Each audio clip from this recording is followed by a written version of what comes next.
of agreeing to pay our men and women in uniform and provide vital health services and all the things that our most vulnerable Americans depend upon. It is unforgivable. And this is an indisputable fact. Everybody can see this, and everybody in this room knows what I'm about to say is true. Chuck Schumer and Hakeem Jeffries are terrified of their far left base in New York and around the country. So they have given in to their demands to shut down the government so that they themselves can get the left's approval and somehow salvage their political careers. That is the whole story in one sentence, okay? That's why Schumer said shamelessly that every day of the shutdown gets better for us. Who's the us? He's talking about he and Hakeem and the Democrats who are afraid of the far left base. So today I want to put a finer point on some of the very real consequences we're seeing and what they mean for Americans around the country. And I'll zoom in on some of these key Democrat states where the senators continue to dig their heels in and vote against opening the government. Yesterday from NBC News, here's the headline: air traffic control staffing issues cause flight delays across the country. The Secretary of Transportation said 53% of flight delays are now due to staffing issues, and usually that number is 5%. From Colorado, food banks face growing crises as shutdown impacts become a reality. That's the headline from Sky High News. What are Colorado's two Democrat senators doing? You've got Hickenlooper and Bennett. They have both now voted 11 times to keep the government closed. Virginia, here's the headline yesterday, KSL. Virginia employees fear shutdown's impact on veterans' medical care.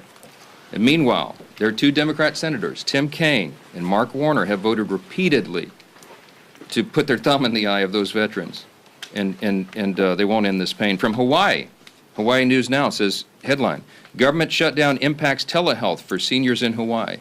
Seniors in Hawaii rely upon telehealth. Guess who's shutting it down? There are two Democrat senators, Brian Schatz and Mazie Hirono, voted again and again to keep the government closed and disrupt the health services for seniors in their own state. They've got a lot to answer to. From California, here's a headline, ABC 7 News.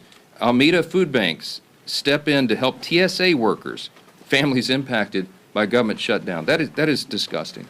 And both of California's senators, Padilla and Schiff, have voted 11 times to block the pay of those TSA agents and their families, the paychecks they rely upon. From Illinois, WIFR, yesterday, federal courts in northern Illinois reduce operations due to government shutdown.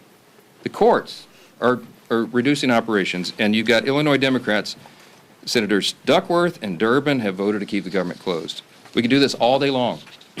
That's a sample. Democrats used to care about the harm that shutdowns caused hardworking Americans, but now we can all see very clearly that was always based on politics and not principle, because they have thrown the principle out the window. And yesterday, there was an article from The Hill that laid bare that very fact. A Democrat senator was speaking anonymously and admitted, quote, people are going to get hammered if they vote for the House passed bill to reopen the government. The clean, nonpartisan CR, they're going to get hammered. Another insider said in that same story, quote, we would have enough votes to reopen the government if people were not terrified of getting the guillotine, okay? They mean it metaphorically, but in a political sense, that's exactly what they're concerned about. And think about the fact that we're just laying out here. These are simple facts. We come out here every morning and remind the American people of what's going on. Do not let them distract you from the facts.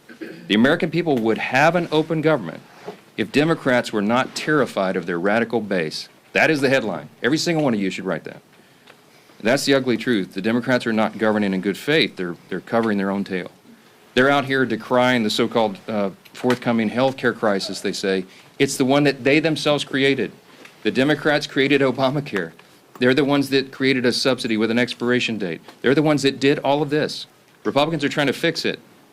And they're trying to blame Republicans for the crisis they themselves created. They cry foul when we won't bail them out of their own shutdown. I don't have anything to offer, as I've explained. I don't have any partisan priority I can pull off of the CR to make it more palatable for them. There's nothing to negotiate. They just have to do what they've always done in the past, that they did 13 times during the Biden administration, and they did as recently as March of this year, to open the government so that people can get their services and their paychecks. And they go before cameras incredibly, and they just lie to the American people over and over. It's a stunning thing to watch. It's time to stop the political games. The Democrats have got to stop this so that we can get back to the work here. For the sake of the American people, I hope they do. I hope Democrats finally come to their senses soon and the pain will end so we can reopen the government and get back to the hard work here. Let me say this. Now, while congressional Democrats continue their dangerous political games, the bipartisan House Committee on Oversight is conducting its investigation into the heinous crimes of Jeffrey Epstein. And it has continued. It has not stopped during the government shutdown. You have some of the, as I like to say, some of the toughest bulldogs in Congress on the Republican and Democrat side who are united in this cause for maximum transparency of the Epstein files. I'm for that. Chairman Comer is for that, the Oversight Committee chair. You'll hear from him in a moment. All these leadership team are, all the Republicans in the House are for maximum transparency and always have been. My good friend, Chairman James Comer, is going to give you an update on that shortly, but I just want to make a couple of key points very clearly before I bring him up here. Congressional Democrats are rudderless right now. I don't know how else to describe it. They don't have a message, they don't have a leader, they don't have any identifiable set of policy solutions for the problems facing the American people. Their party continues to hit all-time historic lows in poll after poll after poll, and many of you have reported on that. These are objective facts. They're utterly lost as a party, and everybody can see it. So what are they doing? They see a shiny object, and they latch onto it. Democrats did not say one word about the Epstein files for the entire Biden presidency. They had all the files in the Biden DOJ. They didn't say a word about it. 4 years, not a word. And suddenly now they somehow convince themselves that the Epstein files will be damaging to President Trump and Republicans in some way that they've imagined. And so they feign outrage. Let me be very clear about this. I've met with some of the Epstein victims. Some of these brave women have come forward. They were here on Capitol Hill, as you all know. We heard their stories. It's gut-wrenching. It's disgusting what they've been made to go through, and they bravely came forward. We're working around the clock to ensure that justice is served, and also as part of the oversight to figure out why justice has been delayed for so long. All credible information we will ensure is released to the public, and we also, at the same time, are fulfilling our responsibility to protect the innocent victims. By the witnesses' own testimony, these ladies who've come forward, they estimate there may be as many as 1,000 young women who were subjected to these heinous crimes. And many of them have chosen not to come forward and show their faces and reveal their names because it would compound the harm that they've already suffered. And so we want to protect those people. That's the sum total of all of this. That's our responsibility.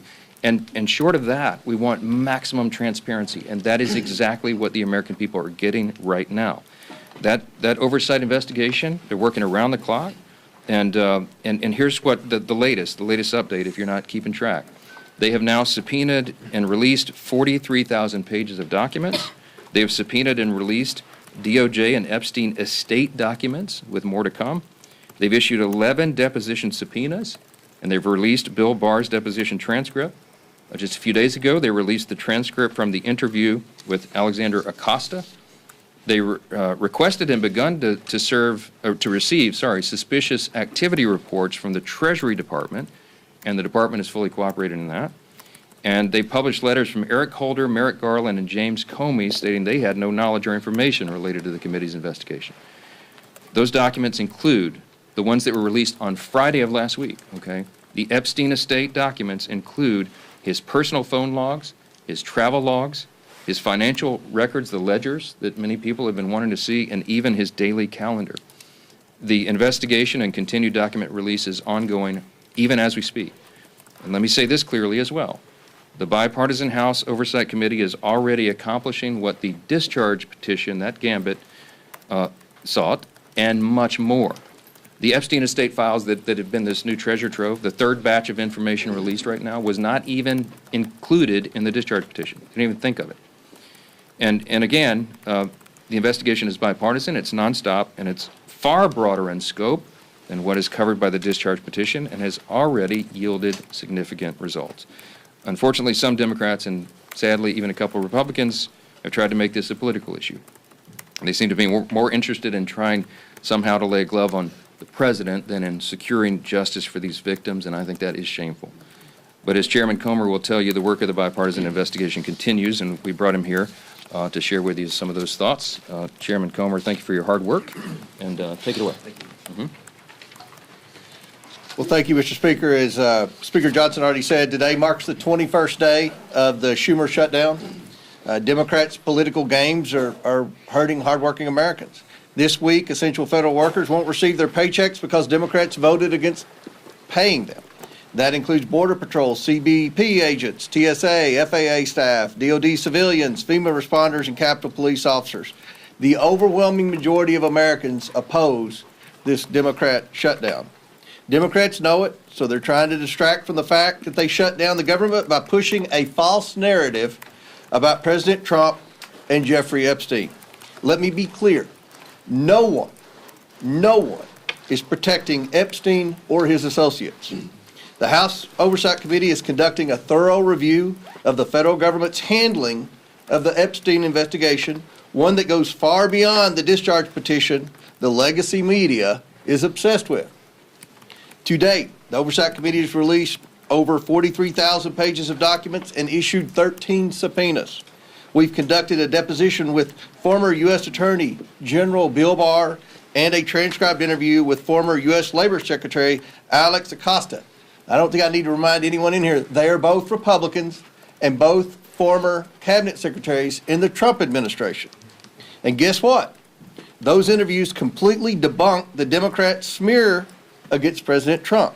Barr stated that there was no evidence that President Trump was involved in Epstein's criminal activity.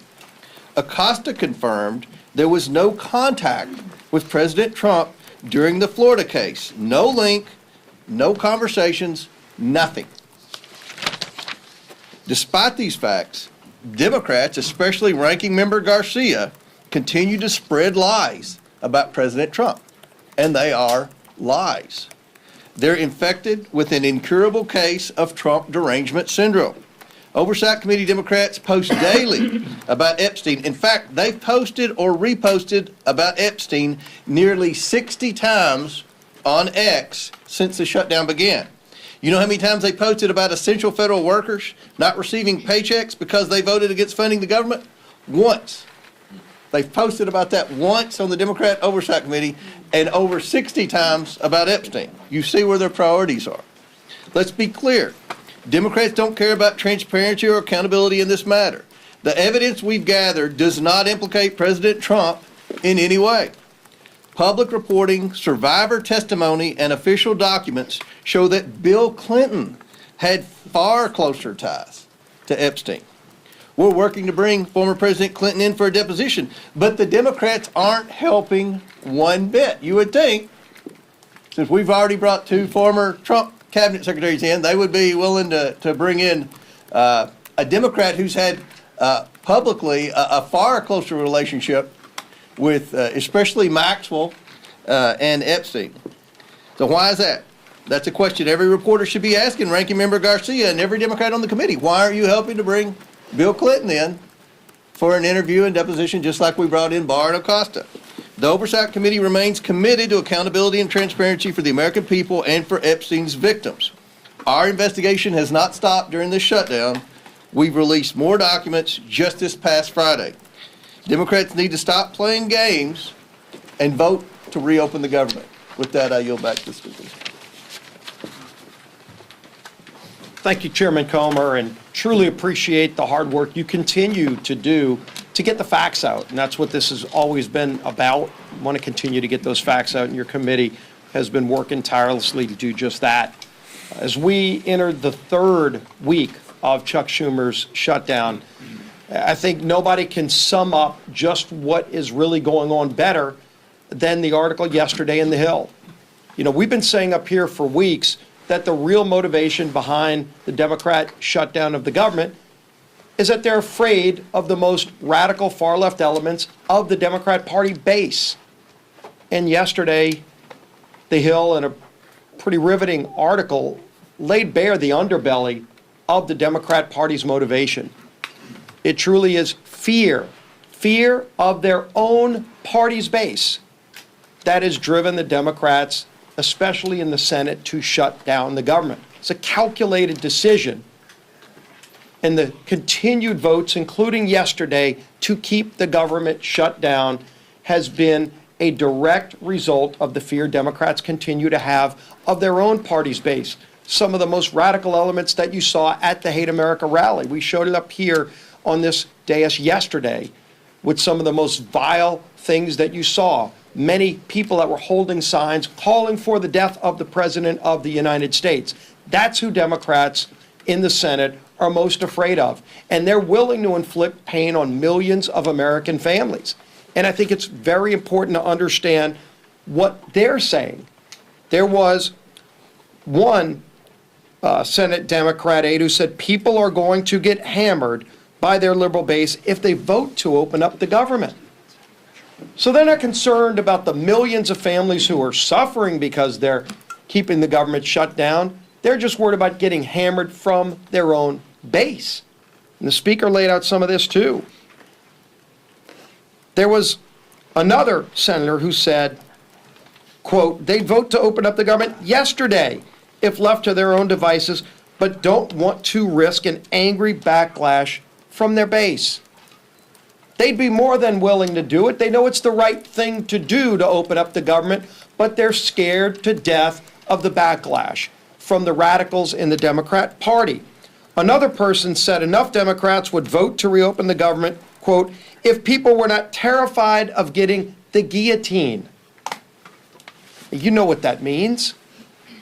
When they're more scared of their own party's base, you talk about profiles in courage, that's what we're experiencing. And maybe the worst was this, because the Speaker's gone over and over with some of the different states and the pain it's causing, not just here in Washington, but all around the country. In every state, there is real pain being inflicted. People that aren't sure if they're going to get another paycheck if they're working for the federal government. And there's a state, Georgia, that has a number of military bases, a lot of other federal workers. NIH is headquartered in the state of Georgia. And what is one of their senators, Senator Ossoff, thinking about all this?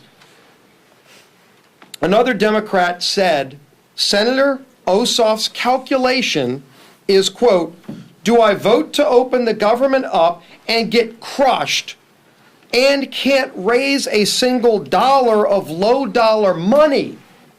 Or do I vote to shut the government down and get $3 million from online fundraising? That's disgusting. Senator Ossoff is more concerned about getting low dollar donations from maybe some donor in California who's going to click on an email and give him $100 for his reelection. And so he's causing suffering on tens of thousands of people in his home state of Georgia. Senator Ossoff ought to send that tainted, dirty money back if he's raised $3 million off of the shutdown, off of the suffering he's caused, just so that he can get some more money from radicals around the country. Go look at his finance report during the shutdown. The low dollar donations that he's more concerned about getting than opening up the government, which is the right thing to do, because they're scared to death of their base, because they want to keep getting low dollar donations from the most radical members of the Democrat Party. That's what this is about. And we've been saying it, but now that Hill article truly exposed it, with anonymous senators finally speaking freely, with other Democrat aides admitting what's really going on their side.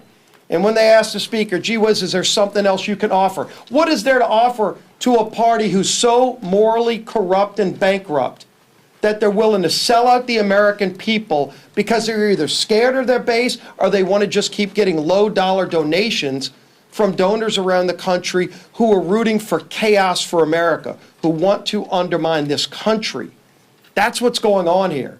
And the American people are figuring it out. People in Georgia are figuring it out.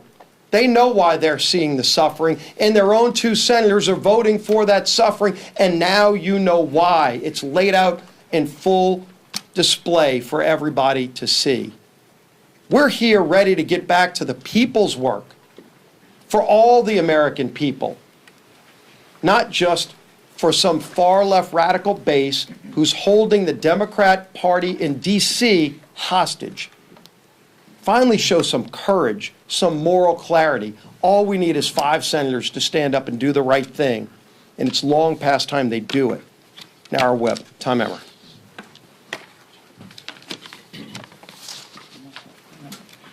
Welcome to day 21 of the Democrats' shutdown, where Democrats have now voted 12 times against funding our government. Why is that? I'm going to read the same quotes from those anonymous Democrats. People are going to get hammered if they vote for the House-passed bill. A second person familiar with the political dynamics said centrist senators are fearful of breaking with leaders while party activists are planning the anti-Trump rallies. Another one, we would have enough votes to reopen the government if people were not terrified, as Steve and both Mike have pointed out, of getting the guillotine. Another Democrat strategist said the main driver is fundraising, which Steve just went over. Do I vote to open the government up and get crushed and can't raise a single dollar of low-dollar money? I mean, it's amazing, Steve. This is what it's all about. And this is what everybody in this room should be reporting every single day. They should be held accountable for this type of behavior because it is having serious consequences all across the country.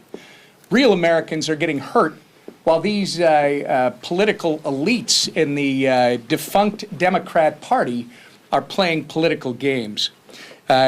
Border Patrol agents are being forced to go without mission-critical funding. Low-income families, nutrition assistance benefits like SNAP and WIC are being jeopardized, all so these Democrats can appease their radical pro-terrorist wing.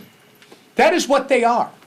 You saw it, and anybody who wants to push back, then they should disavow any connection to people who are calling for the death of any elected official, let alone the President of the United States, which they seem to be fine with, or this Attorney General candidate in Virginia. They won't even do that.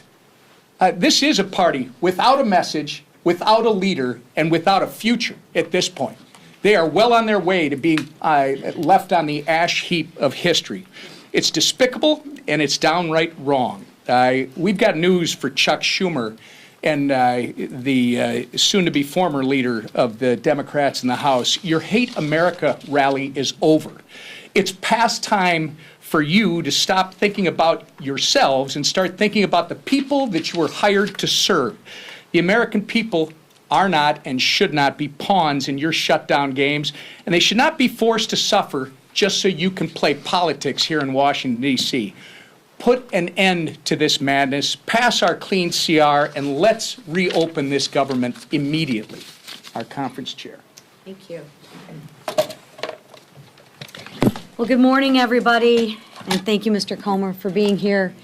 Again, don't let the facts get in the way of a good story, right? Our side, a lot of facts. The other side, more headlines than anything. Right? Press the other side on the facts, because the facts speak for themselves, no different than Chairman Comer laid out with all the work that he's doing, and transparency, right? It's been 1 month since House Republicans passed a bill to keep your government open. And how did Democrats celebrate? Well, they partied with communists and socialists who hate America, right? While Democrats were marching with their radical mobs, Republicans were actually meeting with Americans, listening, helping, and working. Let me give you a few examples. Congressman Ciscomani visited a food bank helping families with food insecurity. Congressman Rick Allen stood with veterans left in limbo by the Democrats' political games.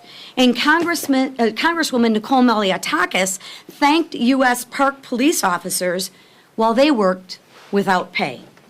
That's the contrast. Because as the leadership team behind me said, I'm sure those low dollar amounts that they're raising, they're probably giving those monies back to the food banks and those people, right? No, they're putting it in their pockets. Republicans are working to help constituents navigate the chaos Democrats created when they chose to shut down the government. And the government in a shutdown should never be used for more wasteful spending. Democrats are performing for their radical audience. We see it time and time again. One side shows up for the American people. The other side shows off for their social media. The bottom line is this: Democrats are not fighting for you. They're fighting for the most radical 1% of their base, and of course, that low-dollar fundraising number. They're also leveraging the shutdown to demand $1.5 trillion in wasteful spending, climate pet projects in foreign countries, and health care for illegals. But Republicans won't cave. We won't fund the waste, fraud, and the abuse that the Democrats so violently and vehemently advocate for. We won't hand your tax dollars to illegals. Those are your tax dollars. And we won't let radicals dictate America's future. So it's time for the Democrats to wrap up the photo shoots and end the who's more radical contest and vote to reopen the government. Let's get the government reopened for our troops. Let's get the government reopened for our families. And let's get the government reopened for the American people. Thank you. Questions? Far right, yes, sir. Yeah, a CR is only one way to fund the government, and some of your members are kind of uncomfortable with being out on recess for a month. So why not bring everybody back, work through the appropriations that you haven't passed yet, and sort of do an end run around Hakeem Jeffries? Yeah, so couple things. First of all, 99.5% of the House Republicans understand exactly what we're doing. They agree with it. We talk regularly. We'll have another conference call later today. They have been out doing very essential, very important work in their districts, and their constituents appreciate that. I mean, they've been everywhere because, as Chairwoman McClain said, they've got to help cover the bases for the crisis that's been created by the Democrats. Now, the calculus and the strategy on when I bring everybody back, people have said, are you going to change your strategy? And I've said to you all very plainly in good faith, we don't have a political strategy here. I don't have a strategy. We're just trying to do the right thing. We did what has been customary here and passed a simple CR. Again, this is really important, and it should be a headline in your journals as well. This is the first time in history that any party has shut down the government over a clean CR. It's a clean CR. That's the whole thing. There's nothing much more we can do. With regard to appropriations, the House Appropriations Committee has done its work. They got all 12 of the bills through committee, bipartisan fashion, by the way. Got them through committee. Now we got 3 off the floor. Senate got 3 off the floor. They don't match exactly, so they're going to conference committee.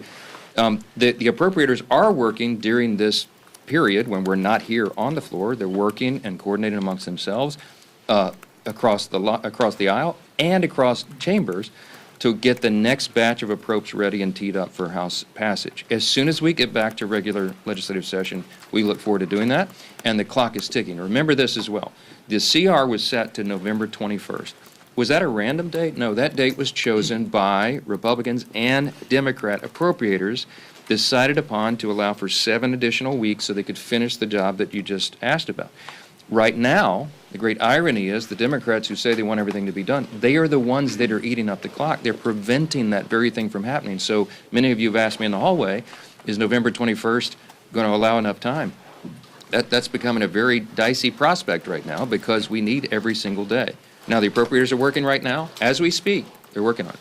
I myself have spoken to appropriators in the Senate on the Democrat side. I mean, we're trying to prepare this work and to get it done as soon as possible, but it is true that the pressure gets turned up every day of the calendar that's eaten up by the Democrats' political nonsense. Back row, yes, sir, on the best.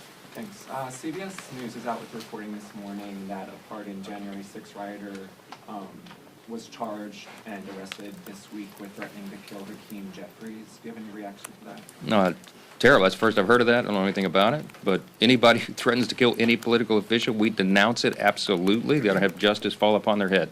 All right? How about that? Yes, sir. Second row right here. Thank you, sir. The Senate has sort of had this will they, won't they relationship with a Russia sanctions bill that has overwhelming bipartisan support. Would you like to see the Senate have a more accelerated timeline? And if they pass it during the shutdown, would you bring the House back to vote on it? Well, I don't anticipate it'll be passed during the shutdown, but there is a big appetite among Republicans, House and Senate, I can tell you, for tough sanctions on Russia. The president, as you know, you can take him at his own word, he's lost his patience with Putin. He's not a good faith operator. Obviously, he's the aggressor in an unjust war, and it needs to end. The president is using every leverage point he has to bring that a resolution, bring an end to that war that's killed so many people and cost so much money, and it's just been a terrible thing. Everybody on the world stage, I talked to my colleagues, my counterparts, the speakers of the various parliaments of the other free countries, the G7 and others, and everybody's unified on this. Everybody wants this to end. President Trump's the only strong enough figure on the world stage who has a chance of doing that. And you know he's bent over backwards to make it happen. Now, what we need right now is we need good faith on the part of Russia and Ukraine, that they would come to the table to work on a diplomatic solution to bring this to an end. The president's trying to force that in every way he can. The Republicans in Congress are ready to provide support for that, and any leverage that we can, including sanctions, we're open to, and we'll see how that develops. For sure. Mr. Speaker, getting back to the threat to Hakeem Jeffries, this is one of a number of individuals that were pardoned as a result of January 6th who have been rearrested on various charges. Did President Trump make a mistake by just offering up a blanket pardon for every single person that was convicted as a result of January 6th? I don't know any of the details of this at all. I don't know who's been alleged to have been involved in this. I will say that anybody who threatens political violence against elected officials or anyone else should be have the full weight and measure of the Department of Justice on their head.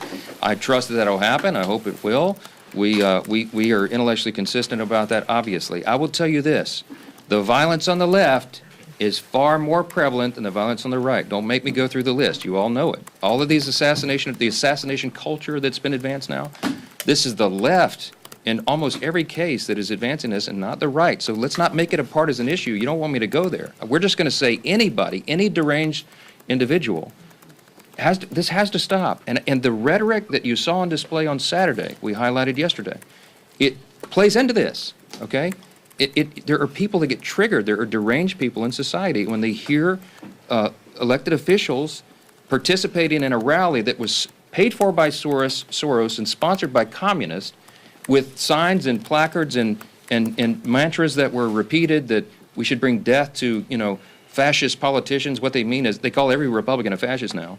They're calling for the death of elected officials. Please, enough of that. We got to stop it. Stop the rhetoric, stop all the nonsense, and But stop what about the the violence. blanket pardon, sir? Was that the blanket pardons? Was that Look, appropriate? I'm not going to address it because I'm not sure of the details of this, and I think we've said enough. You know where we stand, and every one of you should stand there the same way. We denounce violence from anybody, anytime.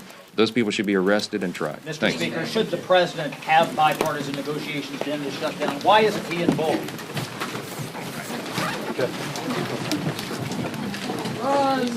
Good job, CBS.